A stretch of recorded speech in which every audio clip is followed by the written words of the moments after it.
I am leaving. I'm retiring from Civitas. And somebody asked me, how many people are here? There more than last year? I said, oh, yeah, there's more than last year.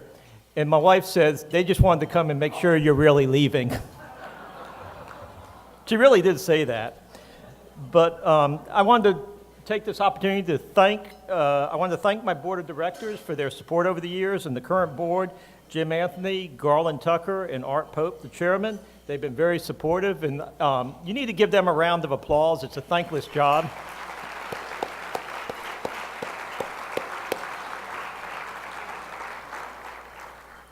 I also wanted to make sure, and I always do this, and my successor is going to be more specific about this, but to thank the staff of Civitas, because they're the ones who make me look good, and they'll make him look good. And so the staff works real hard to do things like this, and specifically for this event, Alexander Gwynn and Kerry Leggins put it on, and the rest of the staff are supporting them. And when you see things kind of seamlessly working, it's because they've worked real hard to make that. But, you know, just...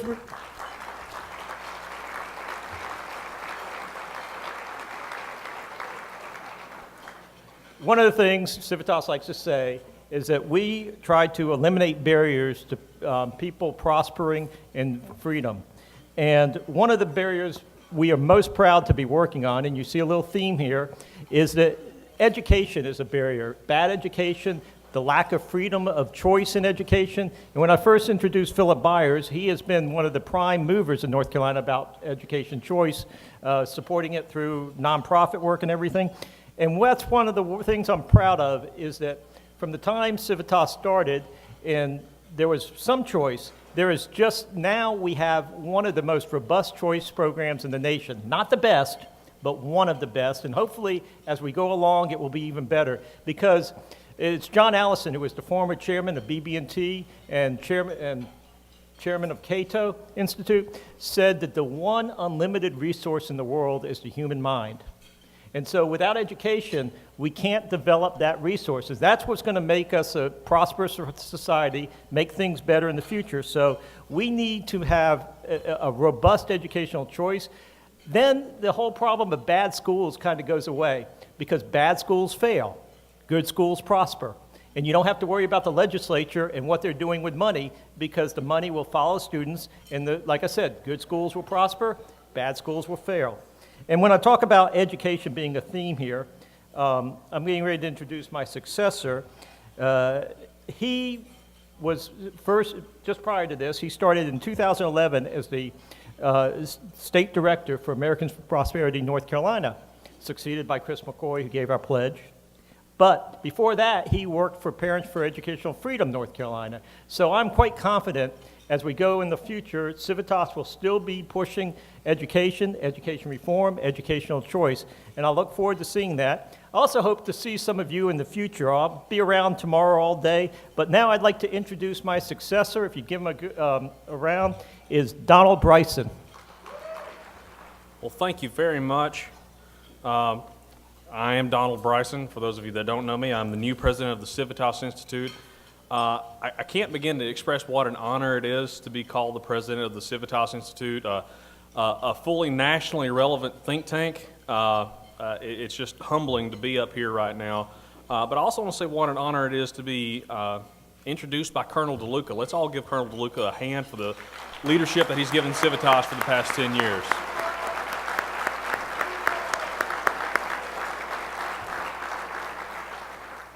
Well, welcome to the 13th Annual Conservative Leadership Conference. We're very excited that you're all here. I think we're a little bit larger than we were last year, and we're so excited to have you. Francis has gone over a couple of people that we can't do this without. First, I want to thank our sponsors. You'll see them appearing on the boards, or you will have seen them appearing on the boards beside us. We really can't put this on without our sponsors. And sponsors, I'm still new on the job. So if I haven't met with you before, some of you know, I know some of you I don't. But if we haven't met, please seek me out, and I'll seek you out, and we'll get together and we'll talk, because I'm really thankful for the relationship you have with the Civitas Institute. The second, again, as we heard before, is the staff of the Civitas Institute. People have thanked me repeatedly tonight for how great the event is going so far, and I'm just like, thanks, I didn't do it. But Carrie Leggins, our development associate, Alexander Gwynn, our director of development, just have done yeoman's work on putting this event together. This has been a very seamless event. I've worked at a lot of events in my career, and I'm waiting on something to go bad, but nothing has gone yet, and that's because they've done a lot of forework for them. But the Civitas staff overall is working this event. If you're on staff at Civitas, could you stand up?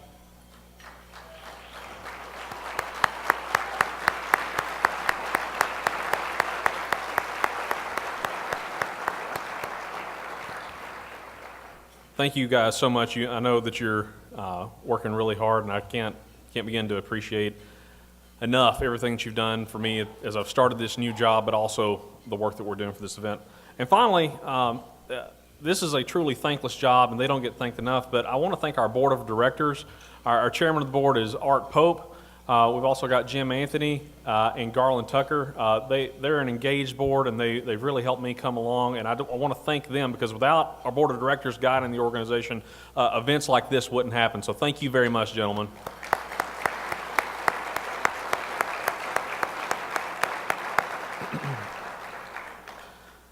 The Civitas Institute's stated mission is to fight to remove barriers to freedom so that all North Carolinians may enjoy a better life. That's our mission. We host this annual conference to talk about the principles that can remove these societal and economic barriers. These principles speak to me. They speak to me personally and emotionally. And they're what drew me to the Civitas Institute to begin with. You see, my story is not typical. I've worked in a political environment for the past 10 or 12 years, and mine's not typical. And for a lot of reasons, I really shouldn't be here. You see, I was born to teenage parents. My mother was 15, my father was 17. When my mother first went to the hospital to find out what was going on, of course, her father, the deacon, the head of the deacon board of the local Baptist church, I'm sure that was an intimidating experience for her. But when they went, the doctor actually urged her to abort the pregnancy. Said, you're 15, you have a life ahead of you, and if you just did this, that wouldn't work out. Fortunately, my mother didn't listen, and I still haven't found that doctor. But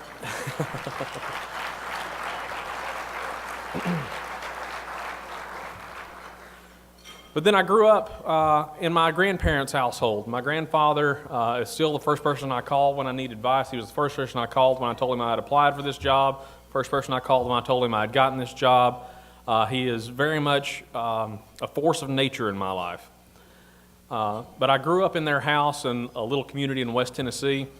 And all the electricity in Western Tennessee comes from the Tennessee Valley Authority. There's not big power systems like there are here in North Carolina. And he managed the local power system. They got the power from the TVA, and then the Board of Aldermen of the city actually was the board of directors for the local power system, and he was the general manager. But they had these several lakes in Henderson County, Tennessee, that all came from the deep Beach River being dammed up. They didn't produce power. They didn't do anything. There was a state park around one of them. But I grew up in a little Baptist church learning about these lakes being formed from the TVA damming up the Beach River. And what had happened was back in the late 50s, several businessmen in the area and local legislators had gotten together and had convinced the TVA that if they dammed this up, it would help with flood control and economic development. Which sounds great, except that the poverty level in Henderson County, Tennessee is still below the national and state average. The median household income is still below the national and state average. But I grew up hearing stories from the older people in the church of their families being marched off their land literally by state troopers at gunpoint because the state was claiming that land under eminent domain. And that stuck with me. That childhood instilled a sense of self-reliance, pride in a day's work, and the inalienable right to my own property. These principles are what has transformed North Carolina over the past years, and many of these have destroyed barriers to freedom for all North Carolinians. What's happened? We passed historic tax cuts in 2013 that have been followed up with successive tax cuts in 2015, 2016, 2017.